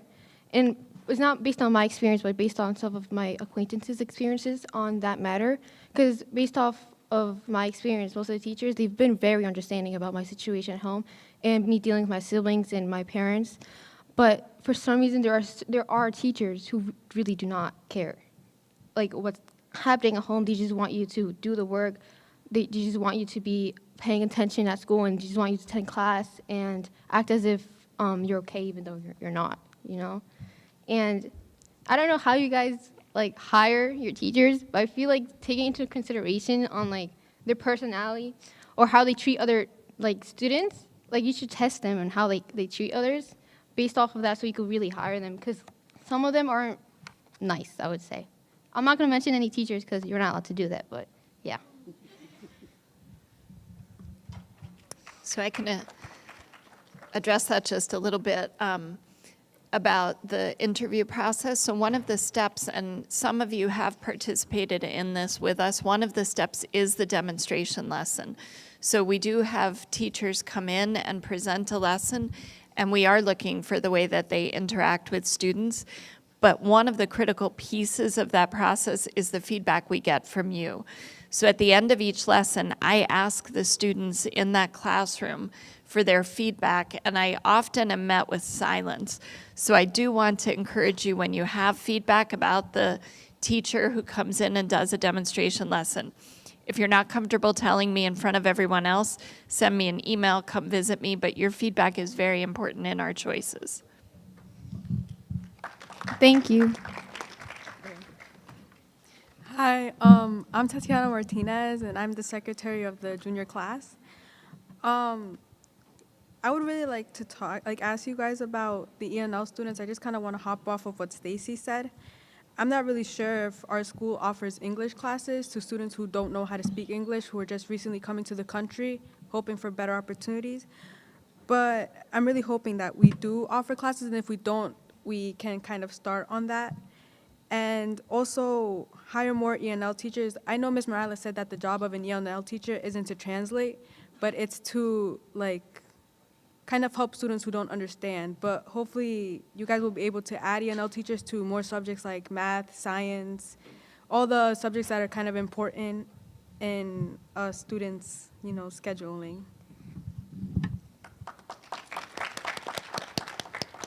So So I am personally proud of the programs that we have to support multilingual learners, but Ms. Morales is going to speak to you about them. Hey, Tatiana. Okay, so we do offer E&L classes and programs. So we actually have a SIFE program this year, which I actually am a teacher in one of those programs. SIFE means Students with Interrupted Formal Education. So that's specifically for students who may have educational gaps. So that class is solely focused on helping them acquire the English language. So this is like an alternative like setting where they're just the the multilingual learners in the classroom. They're learning that basically all day. There's then different cohorts. They like alternate classes. Sometimes, some days they'll be like math, or some days will be in English. But the focus is on them acquiring English. As far as the E&L, there's a lot of times you'll see like a co-taught classroom in which you'll have like a content teacher and then an E&L teacher too, so that you'll have like supported. But I mean, I personally know, like, I'm in history, E&L classes, and I know there's math E&L like classes too. So if you're not seeing it, it might be because you are not considered an E&L student. So that's why you might not be seen in your particular classroom. But students do have that accommodation do receive that. So I just do want you to know that they are being like supported. So you could go. You could go. You could go. You could go. You could go. Okay, another thing to mention is students are being put in classes that they aren't really interested in, and this is probably one of the reasons to why there are many students who are skipping. I'm not gonna lie, the scheduling ways you guys like offered courses and stuff like that, that was a pretty good idea to kind of get an idea of what type of classes. But I was also hoping if you guys could get the students like opinions on what type of classes they would like to see instead of just taking these electives that they are not interested in. That makes sense. So I know one of the things for sure that the English department did this year was they did survey students, and social studies did as well, about the types of courses that they were interested in. I know I've had conversations with students one-on-one, and we've gotten ideas about the courses they're interested in, but we'd like to see that be more widespread so that we can continue to offer classes that are of interest to you, but also classes that are going to support your endeavors, right? So that speaks to students who want more career exploration, so courses that will support all of what you'd like to do in the future. Thank you so much for actually like listening to us and recognizing and taking our suggestions. Thank you.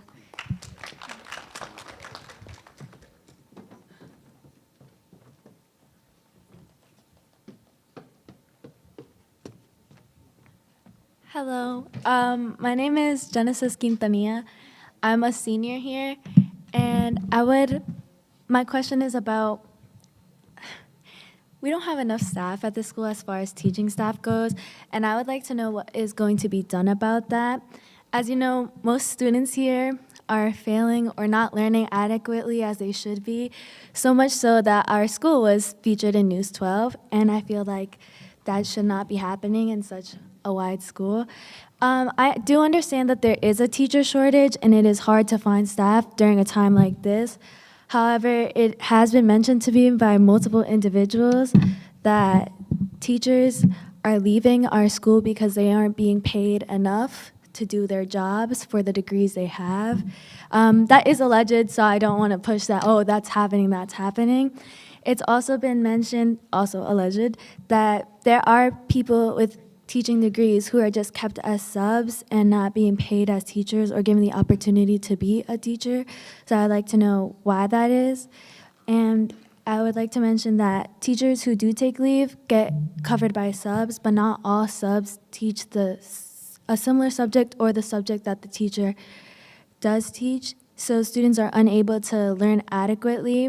I do understand that Google Classroom is a means of teaching for teaching, but it shouldn't be the only thing that the teachers rely on, because if the work's just being put up and there's no explanation or no means of teaching how to do it, or the lesson isn't explained, I don't understand how students are going to be learning the material, how they're going to learn to do such work if they don't understand what's going on and there's just work being put up. I would like to bring in an example. It has been mentioned that a Spanish 3 teacher left in December of 2022. It is now March of 2023, and there's no replacement for her class, so her class is chaos. And students are supposed to take the flags this year, so I don't understand how they're expected to pass the flags or how they're going to be given resources to pass such class.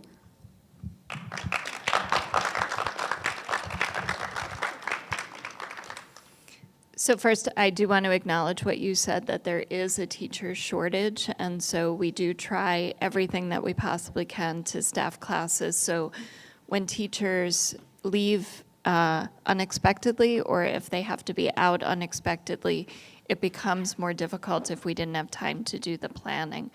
To specifically address the Spanish class, we have been working to find a Spanish teacher.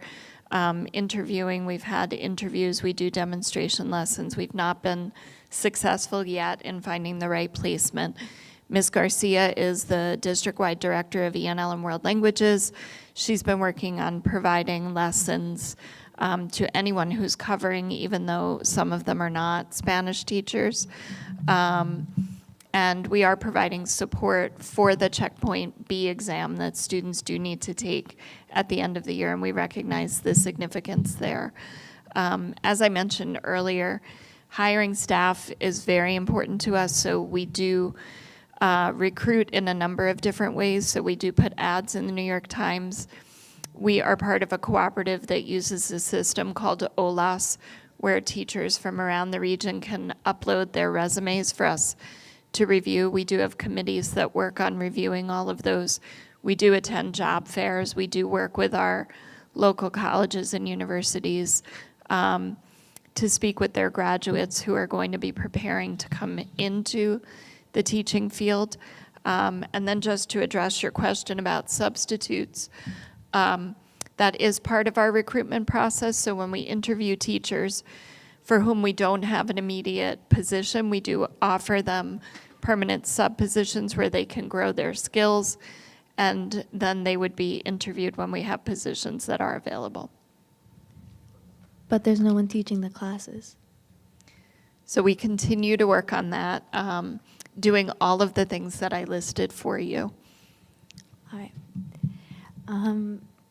Is anyone else going to speak, or could I move on to the next question, please? All right. So this was brought up to me by my peers. It's the fact that we have to attend school the day of prom. I would like to know why that is. We wouldn't be able to attend prom if we don't go to school.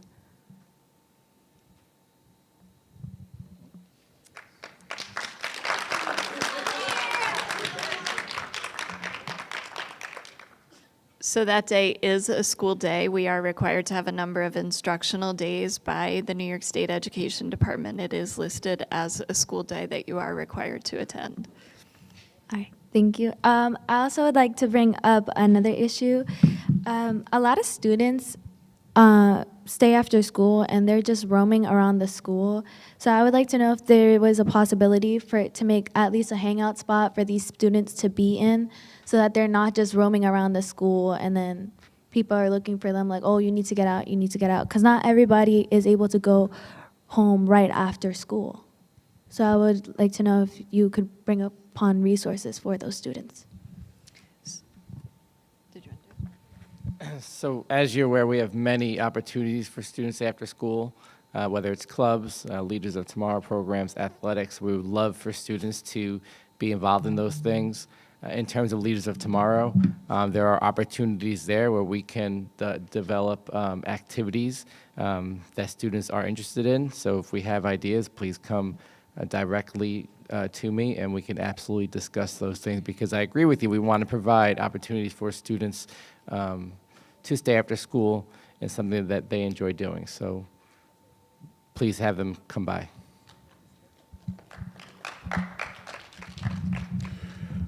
Yeah, we're aware of the fact that there are a lot of students who want to hang after school and are waiting for sports and what have you.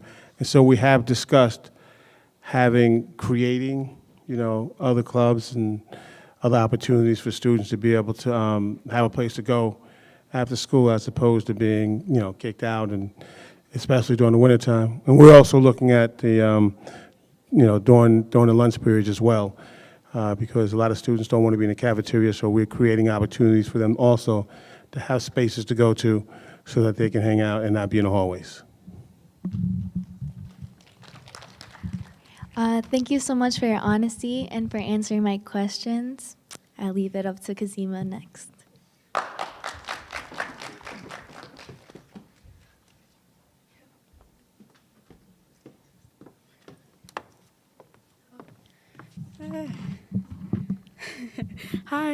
Hi, hello, okay.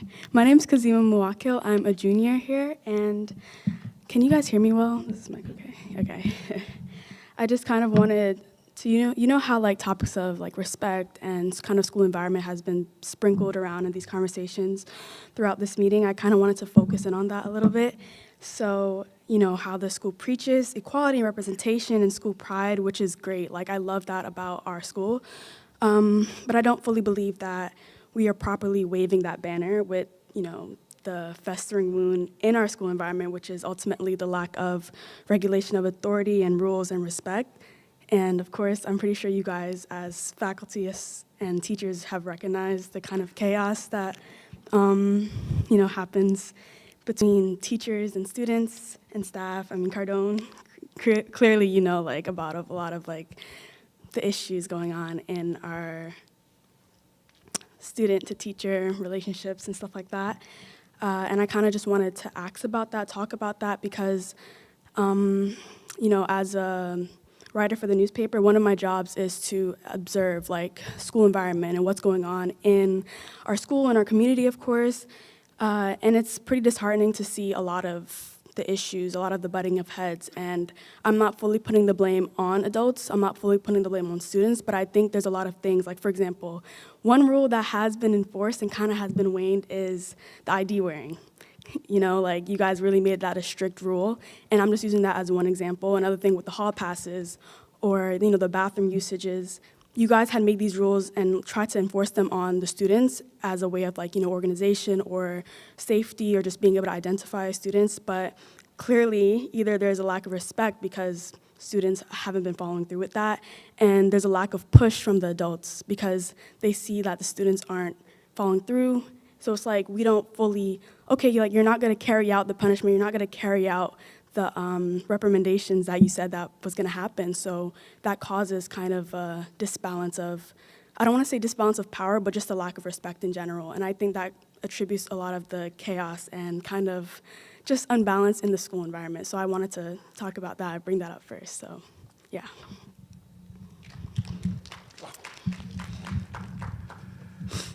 Okay, there's a lot to unpack in that. First of all, when we look at the school culture and environment as it currently exists, clearly it didn't get here overnight. And I'll be quite candid with you, it's not something I'm used to at all. So obviously there's a respect issue, and that can go both ways. Yes. There has to be accountability. So when you're talking about the hall passes, there has to be uniformity in regards to the passes that are being issued. And in order for any system to work, it's got to be all hands on deck. It's got to be obviously administration, it's got to be the teachers, it's got to be the students. Everyone's got to be on the same page. It will happen. That I guarantee you, that it will happen. How long it's going to take, I don't know, but it will happen. But it's going to take everybody working together, respecting each other, understanding that when you come into the school, that it's a place of learning. It's a place where we want to enforce timeliness, because right now I feel that our students are oblivious when it comes to being on time. Now, is it their fault? I don't know. I don't know if it's something that's going on for a long period of time, but it's important for our young people to be successful, that they understand that when you're supposed to be someplace, you're supposed to be there on time.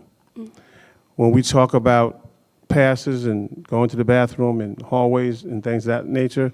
A lot of things that happen that aren't supposed to happen when young people are in the hallways when they're supposed to be in class. So we need our kids to be in class. And then once we get them in class, we want to make sure that we're administering a quality education, right? So, so obviously, right now, as you explained it as chaos, it's going to take time. I think that Ms. Stevens got here in July. I know Dr. Cardona's been here for a little bit, and I got here in November. But over time, it will change, and we will get the culture the way, everyone would like it to be. As I said earlier, I want Amityville High School to be the #1 public high school in America. That is my goal. And for that to happen, we have to educate everybody involved. So.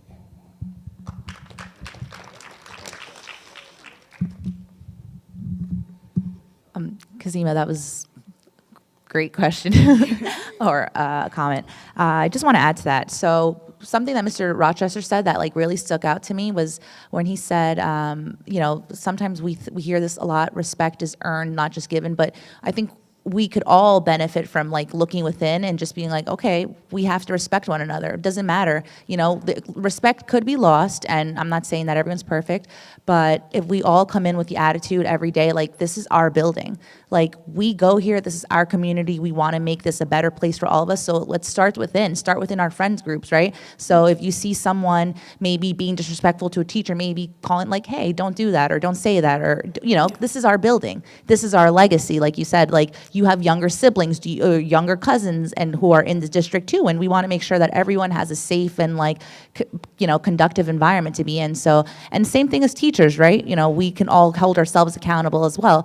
But just going as far as just respecting one another and coming in with kindness, because you never know what someone else is going through. It's not only a student; it could be a teacher as well who might have something else going in, and so we're all humans, and as long as we can self-reflect and try to be better to one another, even implementing, some of the practices that Mr. McGowan has done a lot of times, the Awareness Weekend, that was such a wonderful experience because I am an alumni of Amityville. I came here, I graduated here, and I went to Awareness Weekend, and that was such a beautiful way for us to connect and get to know each other better.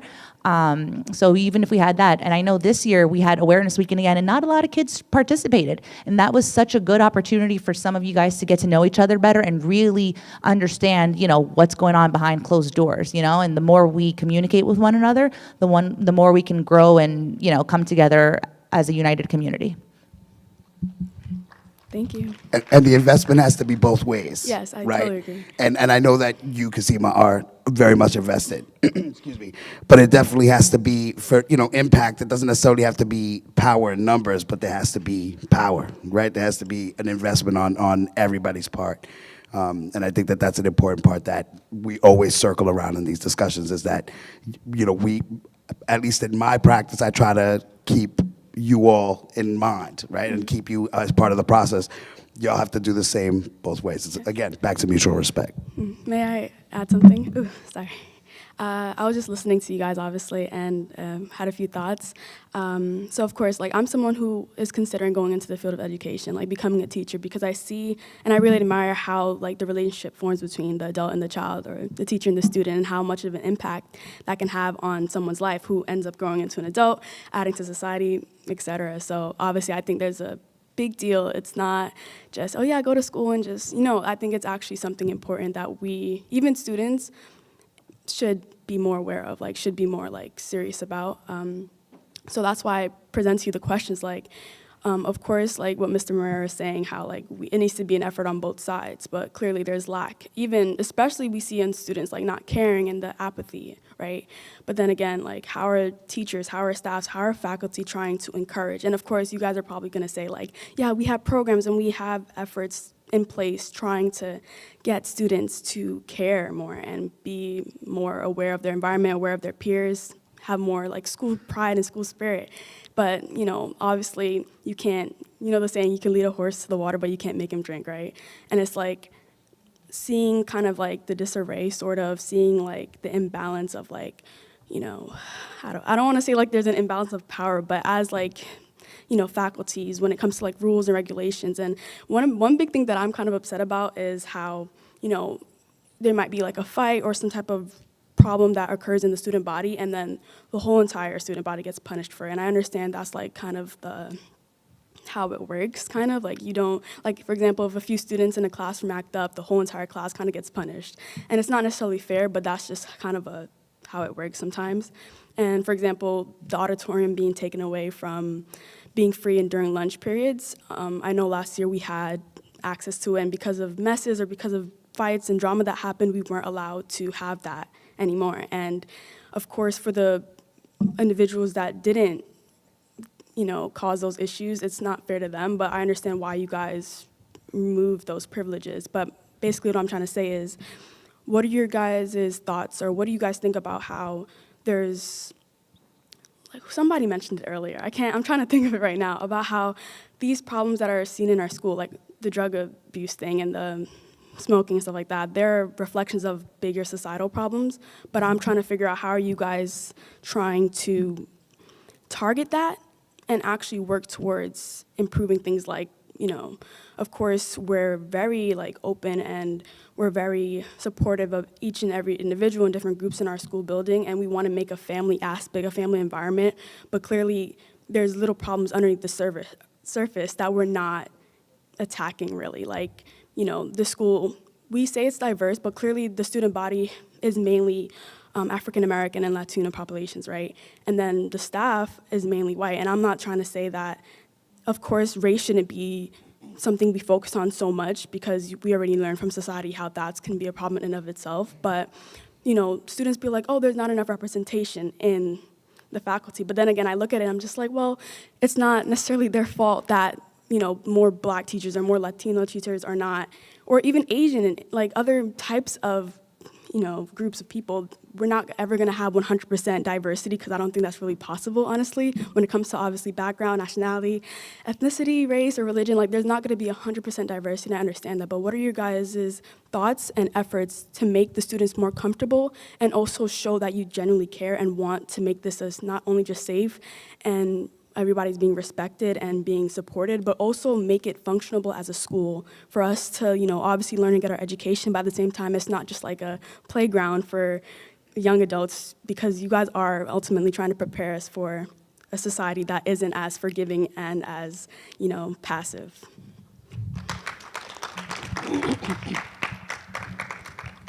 You made a statement about you can lead a horse to water, but you can't make them drink.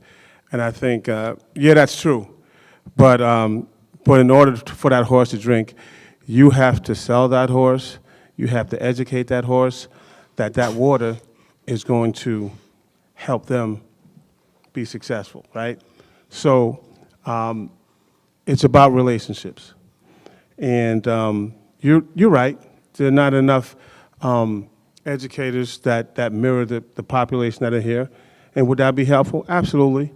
As long as they are empathetic and understand the types of backgrounds that our students are coming from, okay? Because it's not always based on ethnicity and understanding that. Yeah. So that's going to be huge, right? So it's going to be about relationships, and how do we do it? One student at a time. I spend a lot of time having conversations with young people and helping them understand why this is important, why you need to do that, and everything else. So, but you have to have a team. And a mind is like a parachute, best used when open, right? So that student has to be willing to listen. So it's a dynamic, it's a crisis, it's something that we got to work on. But I strongly believe that the administration that we have wants to make that happen, and we have the staff to make that happen. It's just that, there are professional development opportunities for our staff to help them better understand how to reach our students, right? That happens. So I understand where you're coming from. I understand your frustration. And you want it to happen yesterday, but we didn't get here overnight. So it's not going to happen overnight. It's going to take time, but we're going to battle tooth and nail to make it happen. Thank you. I would just add, Mr. Court spoke about one student at a time. So the building leadership team, all of us, anytime we have the opportunity to speak with students on a one-to-one basis, we're always asking you, what would you like to see? What would make it better? If you have an opportunity to speak to us, we are happy to hear from you. I believe so much in student engagement, student agency, student advocacy, and that's what we want for you. We want you to organize events like this so that you can ask us questions that are important to you. But if there's not an event, come talk to us, tell us what's on your mind, tell us what you want, ask us why we do things. We're happy to speak to you. Thank you. Okay, that's all I have. Thank you guys so much. All right, so we have about 9 minutes left, but before we end this, is there any questions from you guys that you want to ask us to clarify on, or just questions that you have in general?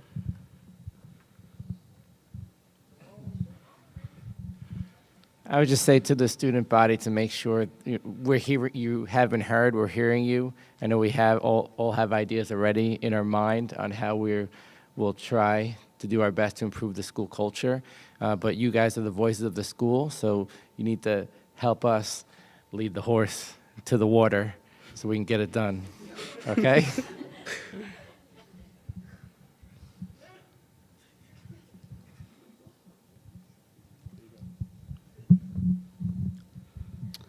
I just want to say thank you guys for being so open to share your ideas and the things that you say.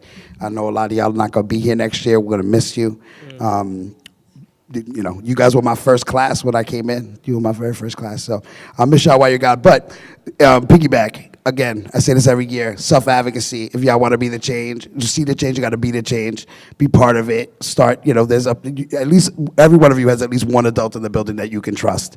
And that's more than a lot of people have. Find that person and help your, you know, that advocacy for yourself as well. Just, you know, thank you guys for your questions. These were really great questions, really great dialogue that we just had. The only way things are going to get better is by actually discussing what's going on and trying to move forward. Like Mr. Cord said, it's not going to happen overnight, but we can all try to make a conscientious effort to, you know, where we can better ourselves. So self-reflection is really important too. You know, we're not all going to be perfect every single day. No one's going to be on every single day. So maybe you're off one day, but then, you know that that doesn't have to be the same way it is every single day. So just like if you did bad one quarter, you can always fix it the next quarter. So just because you're somewhere now doesn't mean that's where you're going to stay. We can all continue to work on ourselves to get better. The more we work on ourselves, the better we are as a whole, okay? So thank you guys. Yeah, I'll just say that the goal is to get better every day. And for me, I draw my energy from you. And that can be positive, it can be negative, whatever it is. We have a day, and we have good days and better. I'm not going to say we have bad days, but we have some days that are better than others. And every day I have an experience, and I go home, I reflect on it, and I come back the next day full of energy, and I draw it from you guys. I want to see you guys be successful. And I think if we work together and we have our ups and downs and we go through it and we have our disagreements and what have you, as long as you know at the end of the day that we care about you and our goal is to see that you become successful, I think we'll be going in the right direction.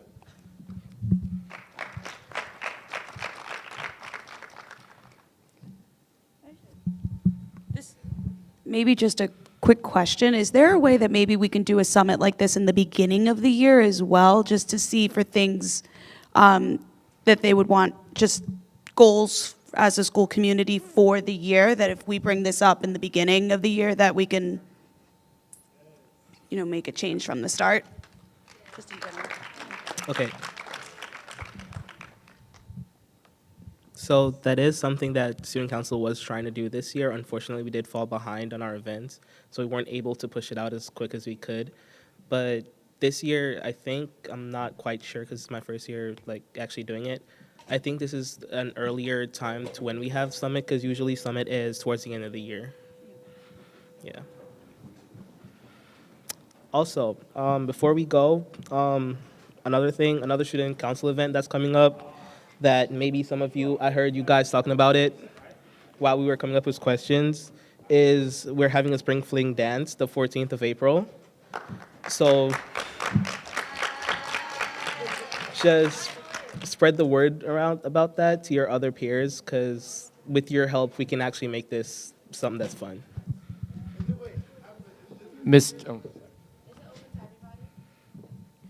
We'll get back to you on that. Mr. Maloney and Ms. Rivera are also organizing Battle of the Classes, and that's going to be coming up as well.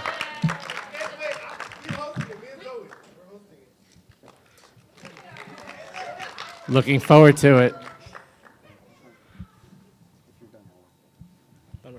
One more thing before we go. Another event that I know a lot of you out here are talented, and I better see you there.